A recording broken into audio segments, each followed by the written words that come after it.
வசனத்தை வாசிப்போம். செப்பனியா 3:15. கர்த்தர் உன் ஆக்கினைகளை அகற்றி உன் சத்துருக்களை விலக்கினார். இஸ்ரவேலின் ராஜாவாகிய கர்த்தர் உன் நடுவிலே இருக்கிறார், இனி தீங்கை காணாதிருப்பாய். இப்போ பார்த்துக்கொள்ளுங்க, கர்த்தர் இந்த வாக்கு தத்தத்தை உங்களுக்கு சொல்கிறார். என்ன, இனிமேல் தீங்கை இந்த 2024 வருடத்தில், இந்த வருஷத்தில் எத்தனையோ தீங்குகள் உங்களுக்கு வந்திருக்கலாம்.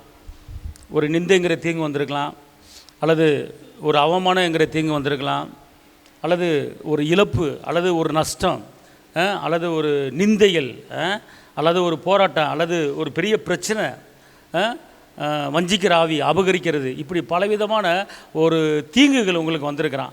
பலவீனங்கிற தீங்கு வந்திருக்கலாம், முறுமுறுப்பு என்கிற தீங்கு வந்திருக்கலாம், சண்டைங்கிற தீங்கு வந்திருக்கலாம். இப்படிப்பட்ட தீங்குகள் நம்முடைய குடும்பத்தில் என்ன செஞ்சுருக்கலாம், வந்திருக்கலாம்.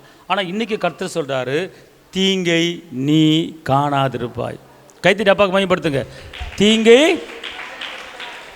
உன் ஆக்கினைகளை அகற்றி விட்டேன், உன் சத்துருக்களை விலக்கி விட்டேன், உன் நடுவிலே தேவன் தீங்கே காணாதிருப்பாய். நல்லா தெரிஞ்சுக்கொள்ளுங்க, ஒரு குடும்பம் இருந்தால், ஒரு தொழில் இருந்தால், ஒரு வேலையாக இருந்தால், ஏதாவது ஒரு சின்ன சின்ன பிரச்சனைகள் வரத்தான் செய்யும். மகன் மூலமாக பிரச்சனை வரும், அல்லது மகள் மூலமாக பிரச்சனை வரும், யார் மூலம் சின்ன சின்ன பிரச்சனை வரும். அது நம்மளுக்கு ஒரு தீங்காக இருக்கும், அது நம்மளுக்கு ஒரு பேடராக இருக்கும், நம்மளுக்கு முள்ளு குத்துற மாதிரி இருக்கும். பார்த்துக்கொள்ளுங்க, தீங்கு.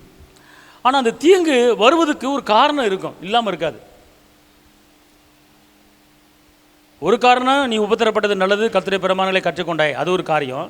இன்னொரு காரியம், நம்முடைய குடும்பத்தில், நம்முடைய வாழ்க்கையில் ஏதாவது ஒரு தீங்கான காரியம் நடக்குதுன்னா அதுக்கு ஒரு காரணம் இல்லாமல் இருக்காது.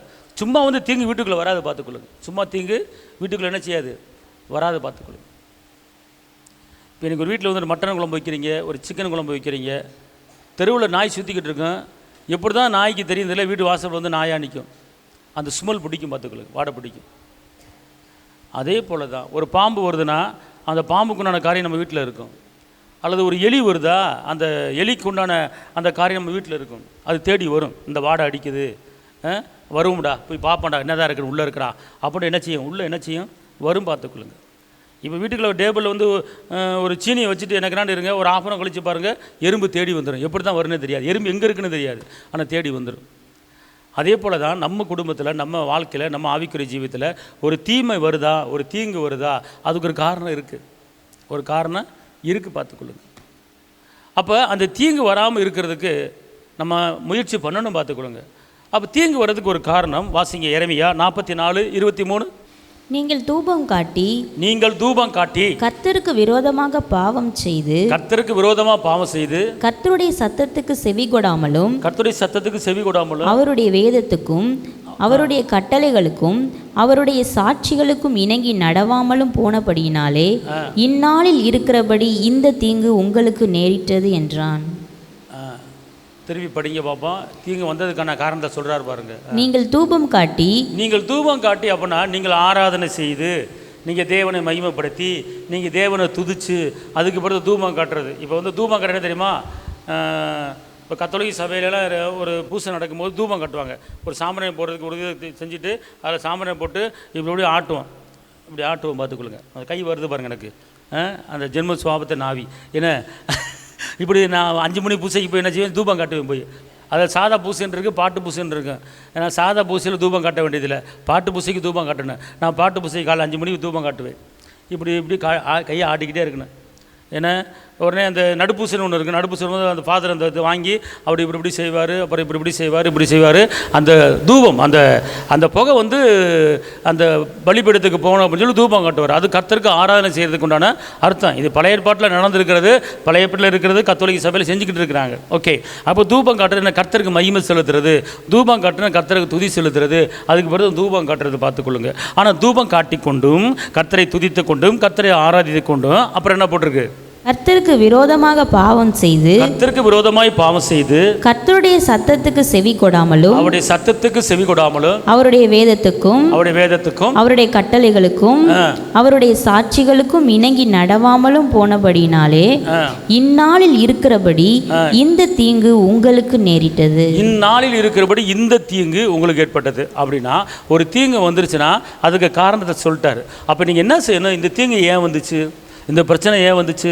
நல்லா தானே இருந்தோம், 1 மாதம் குடும்பத்தில் எந்த பிரச்சனையும் இல்லை, எனக்கு என் புருஷனுக்கு சண்டை வந்ததே கிடையாது, என் பிள்ளை நல்லபடியாக போயிட்டு வருது, சாப்பிட தூங்க ஜெபிக்க நல்லா தானே இருந்தோம், அப்போ இப்படிப்பட்ட போராட்டம் ஏன் வந்துச்சு? அப்போ நீ கண்டுபிடிக்கணும் இந்த போராட்டம் வந்ததுக்கு என்ன காரணம். ஏன் வீட்டுக்காரர் கீழே விழுந்தார், ஏன் மனைவி கீழே விழுந்தாங்க, என்ன காரணம் அப்படிங்கிறத நம்ம கண்டுபிடிக்கணும். கண்டுபிடிச்சி அதை எடுத்து போடணும். அதுக்குண்டான ஒரு பரிகாரம் என்ன செய்யணும்? ஆண்டவரே தெரியாமல் இந்த காரியம் செஞ்சுட்டே, இந்த காரியத்தை நிமித்தம் தீங்கு வந்துருச்சு, ஆண்டவரே என்னை மன்னிங்க ஆண்டவரே அப்படின்னு சொல்லி மன்னிப்பு கேட்டால் தீங்குலேருந்து என்ன செய்யணும்? நீங்கள் வெளியே வரணும். அடுத்து தீங்கு வராமல் இருக்கிறதுக்கு உண்டான காரியத்தை தெரிஞ்சு கொள்ளுங்கள். தீங்குனா பல ரகம் இருக்கிறது, பல வகைகள் இருக்கிறத பார்த்துக்கொள்ளுங்க. ஏன்னா ஒரு குழம்பு வைக்கிறதுல தீங்கு வந்துடும், ஒரு சமைக்கிறதுல தீங்கு வந்துடும், ஒரு கடைக்கு போகிறதுல தீங்கு வந்துடும், ஒரு ஜவுளி கடைக்கு போகிறதுல என்ன செஞ்சிடும்? தீங்கு வந்துடும். ஒரு சேலை வாங்கி கொடுத்தா தீங்கு வந்துடும். ஏன்னா இப்படியெல்லாம் வரும், தீங்கு வரத்தான் செய்யும் பார்த்துக்கொள்ளுங்க. அதில் ரொம்ப கவனமாக இருக்கணும் பார்த்துக்கொள்ளுங்க. அப்போ தீங்கு வராமல் இருப்பதுக்கு என்ன செய்யணும் அப்படின்னு கேட்டிங்கன்னா 1 கொரிந்தியர் 13:5 அயோக்கியமானதை செய்யாது, தற்பொழிவை நாடாது, சினமடையாது, தீங்கு நினையாது. தீங்கு என்ன செய்யாது? நினையாது. அப்படின்னா இங்கே இருங்க, இந்த வாழ்க்கையில் அன்பு என்ன செய்யணும்? உங்கள் வாழ்க்கையில் எப்போதுமே இருக்கணும் பார்த்துக்கொள்ளுங்க. இந்த அன்பு உங்கள்கிட்ட இருக்கும்போது ஆவியின் கனி 9 முதல் கனி அன்பு. உங்கள் குடும்பத்தில் அன்பு இருந்துச்சுன்னா உங்கள் வாழ்க்கையில் தீங்கு என்பது வராது. வார்த்தையில் ஒரு அன்பான வார்த்தை வரணும், பேச்சில் ஒரு அன்பான காரியம் நடக்கணும். இப்படி இருக்கும்போது எந்த தீங்குமே என்ன செய்யாது? உங்கள் வாழ்க்கையில் என்ன செய்யாது? வராது. அடுத்து எபேசியர் 6:13 சொல்லுகிறது, தீங்கு நாளிலே நீங்கள் என்ன செய்யணுமா?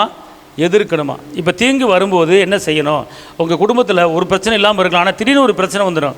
அப்போ என்ன செய்யணும் அப்படின்னு கேட்டிங்கன்னா அன்பாக நீங்கள் நடக்கணும். 2வது, தீங்கு சப்போஸ் அப்படி சப்போஸ் தீங்கு வந்துருச்சுன்னா அப்போ அந்த தீங்கு என்ன செய்யணுமா? எதிர்க்கணுமா. வாசிங்க எபேசியர் 6:13.